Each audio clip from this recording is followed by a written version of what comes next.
"Please don't come to our wedding if you won't accept that we'll have to cut ties," said my eldest son's fiancée, Elizabeth.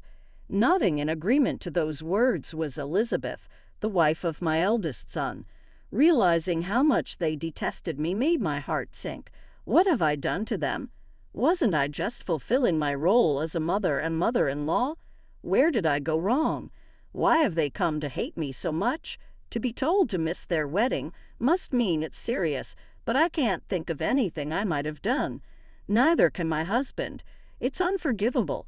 After all the care and upbringing, to be treated this way is unimaginable from a son to his mother. I must make them understand, once and for all. They'll learn the hard way what it means to neglect a mother. My name is Helen, a 55-year-old homemaker. We have 2 sons. Our eldest, Michael, works in a company in the city, earning a handsome salary as an elite.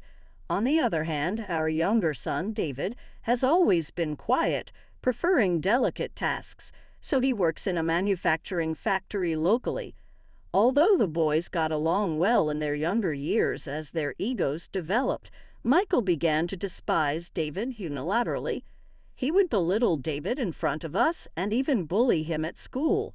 No matter how much we scolded Michael, his attitude towards David never changed. However, Michael is set to marry soon.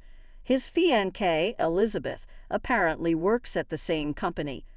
"Elizabeth wants to meet you guys too, so we've arranged for a dinner," Michael said. When we received that message, we felt relieved, thinking we could finally see our son off. Though Michael insisted David not attend, David himself said, "It's easier for me that way."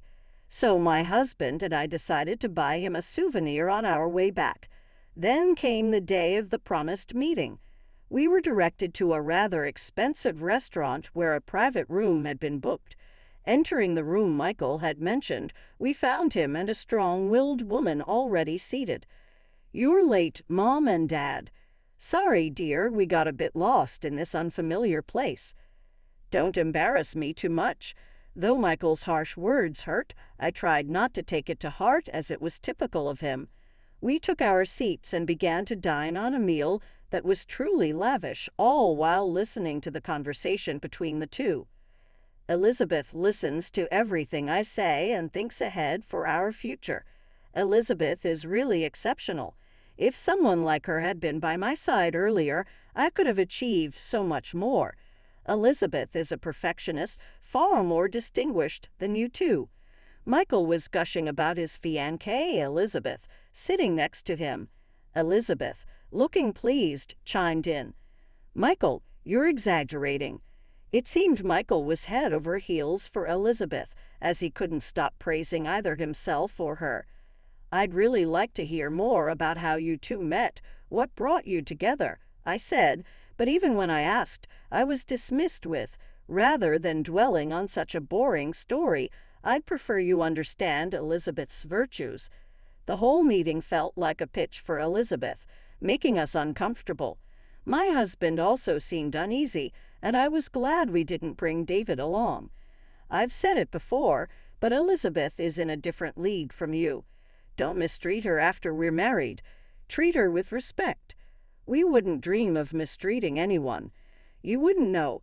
You always favored David, never giving me a second glance. I can't trust you won't do the same to Elizabeth. Michael's words left us speechless. Despite his accusations, our focus on David was only because of Michael's relentless bullying. David had always been troubled by Michael's bullying since they were kids, and as parents, it was natural for us to try to relieve David's stress. Even when we asked Michael why he did it, he would only say, "I just don't like David," without ever addressing the root of the issue. To have this construed as favoring David was utterly unfair.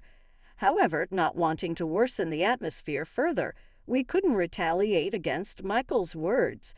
The tumultuous meeting ended without incident, but it was far from a resolution to the problem. "You guys are getting on in years, right? We'll take care of you, so don't worry," Michael said, unilaterally deciding that they would live with us after the marriage. Elizabeth seemed to agree with Michael, saying provocatively, You have a son who still hasn't become independent, right? I guess it's up to me to set him straight." This made me feel uneasy instead of reassured. David does live with us, but that's because he actively helps us out, not because he's dependent on us. However, Michael and Elizabeth moved in as if they owned the place, occupying rooms and acting as if they were the masters of the house. "Hey, David, go weed the garden now. It's a job fit for an unemployed person like you." "Sorry, but I have work." "You have the day off, right? Do it yourself." "What did you say?" "You're really insolent." Michael's pestering of David increased. Seeing David's mature response made me chuckle despite the situation, but things were more complicated than they seemed. Michael and Elizabeth were planning to drive David and us out of our own house unbeknownst to us. This became clear one night when everyone else was asleep. I went to the kitchen for some water and noticed the light was on in the living room. When will this house finally be ours? Just a little longer. We have to make sure those nuisances don't come back once we get rid of them. "I want to renovate. This house is quite outdated," Elizabeth said. Michael laughed in agreement with Elizabeth's words, saying, "That's right." I couldn't believe it. They were plotting something like this. I immediately consulted with my husband and David. We had to do something quickly, or things could get worse. As we were panicking about what to do, David spoke up. "Mom, leave this to me. I have a perfect plan." David's words were reassuring, but the plan he shared required patience. If everything went according to David's plan, we could thoroughly teach Michael and his fiancée a lesson and drive them out. That's why we decided to go along with David's plan. Despite the issues, life went on and Michael's wedding date was set.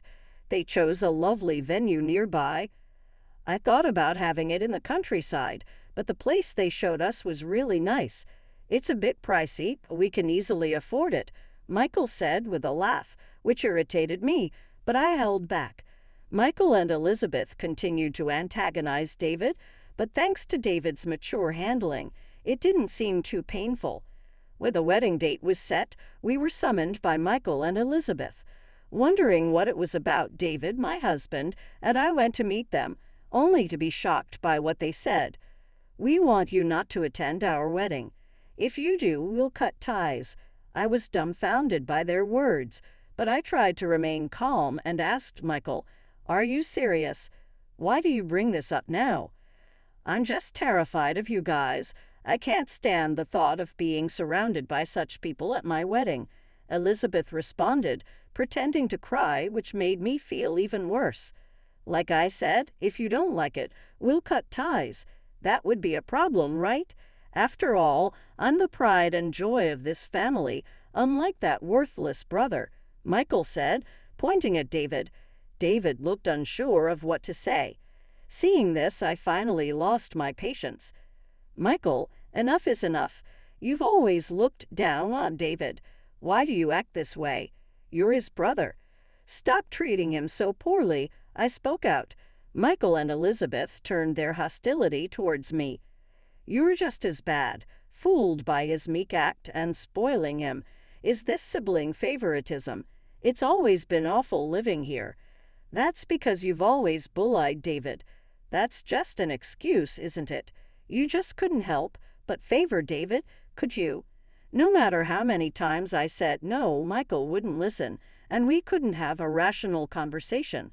Why won't he listen to me, especially when all of this is the result of his own actions?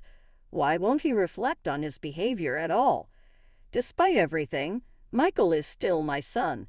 I thought I had to take care of him properly, but now I've had enough. At that moment, I decided to give up on my son. "Fine, we'll refrain from attending your wedding," I said, not caring anymore. David and my husband were wide-eyed at my response. However, Michael and Elizabeth seemed very pleased. "Are you sure about this? You might end up regretting it." "Regret? There's no way. A wedding without nuisances like you would be perfect." They laughed. In contrast, our minds were at peace. There was no need to attend their wedding and put ourselves through unpleasantness for their sake. In the end, our family decided not to attend the wedding. We weren't even given invitations, so going to the venue would have been pointless. Michael seemed happy throughout, but he had no idea what this decision would lead to. Thinking about the plan David had shared with us made me quite amused. After Michael and Elizabeth's wedding went off without a hitch, they continued to stay in our house as initially planned. Their workplace was apparently moving closer, and they seemed busier than ever. Once the transfer to their new jobs was complete and they had their first day at work, they came home in a panic and called for David. "David, what's the meaning of this?" They confronted David, demanding explanations. When I asked what happened, they briefly shared the story. On their first day at work, while being shown around, they unexpectedly crossed paths with David. Their guide, a senior manager named Tyler, upon spotting David, greeted him politely and informed them that David was the president of a key client company. Thinking of David as merely a factory worker, they were taken aback by this revelation. In reality, David had been diligently working at the factory since he was hired, recognized for his efforts by President Johnson, who ran the factory. David's unique ideas were essential for the factory's operations, and he had been respected by his peers from the start. Thanks to David, the factory's performance improved, and it became a go-to for many companies. However, President Johnson fell ill. David, concerned for him, would visit on his days off. Seeing David's dedication to both the factory and its people, President Johnson appointed him as his successor. Initially, David was modest, saying, "I couldn't possibly do it," but President Johnson's decision was firm. With support from those around him, David successfully rose to the position of president. Under his leadership, the factory's performance continued to grow. David, already popular among the employees, gained even more trust as president, showing a natural aptitude for the role. Now the factory has grown into a nationally relied upon enterprise, and David's name is known even among major companies in the city. David was visiting that company today for a discussion with a client. It was just that, nothing more. However, Michael and Elizabeth, not expecting David to be in such a position, were displeased with the respect he received. There must have been some trickery. "You've always been like that." With that, Michael lashed out at David. "If you had told us, we wouldn't have had to behave that way. Why didn't you tell us?" Elizabeth collapsed in tears. Their reaction was, to say the least, ludicrous. "I made it to the top on my own merit. It's as simple as that. So why are you getting so mad?" David said this nonchalantly with an innocent expression on his face, which only seemed to infuriate Michael further, prompting him to start yelling, "Don't get cocky." However, David calmly addressed Michael. "More importantly, there's something I need to discuss. It's something crucial for you, I believe." Somehow my husband and I managed to calm Michael and Elizabeth down and got them to sit. David, who had gone to his room to fetch something, returned and began to share the important discussion he mentioned. "First, take a look at this." Saying that, David laid out several photos on the table. The images showed Elizabeth with a flamboyantly dressed man. To put it plainly, they were photos of Elizabeth, caught in the act of infidelity. Seeing this, Michael started to thrash around, yelling, "This can't be true." Elizabeth, unsure of what to do, began trembling. Since she was going to be my sister-in-law, I thought it prudent to do a background check, and then all this evidence came to light. With so much proof, there's no escaping the truth, right? Cornered by David's words, Elizabeth apologized on the spot, saying, "I'm sorry." Unable to believe the situation, Michael was left in utter shock. You see, this is what happens when you don't pay attention to what's inside. Nobody's perfect. David's smirk made us chuckle. Overwhelmed by despair, Michael collapsed to his knees. Elizabeth's incessant apologies were the only sounds filling the room. Eventually, Michael and Elizabeth divorced. Given Michael's unforgiving nature, this outcome seemed inevitable. After the affair, Elizabeth was panicking about the demand for alimony, but it appeared her parents managed to cover for her. However, that wasn't enough to heal Michael's wounds. After the shock of his divorce, Michael left his job. Ever since then, he has been shut away in his room, only emerging to eat, barely showing his face. However, whenever David was present, Michael would let out a pitiful yelp and flee. It seems that since that incident, Michael has developed a fear of David. The family has had numerous discussions about what to do with Michael. Ultimately, with everyone's agreement, it was decided that we would soon cut ties with Michael. This decision will undoubtedly be hard on Michael, but our hearts are not broad enough to forgive his selfishness after all this time. A few months later, Michael was forced out of the house. Until the very end, he was crying and begging, "Please forgive me," but honestly, we could no longer see him as part of the family, so we felt this response was justified. Meanwhile, the three of us are enjoying a more relaxed lifestyle without any disturbances. Even though my husband has retired, we are living comfortably thanks to David's contributions. We want to cherish our thoughtful and filial son David from here on out. We will strive to be a good family for David for as long as we live. It appears David is going to get married soon. His partner is a colleague from the same company with whom he has been in a relationship for several years. We are looking forward to our beloved son's wedding with great anticipation.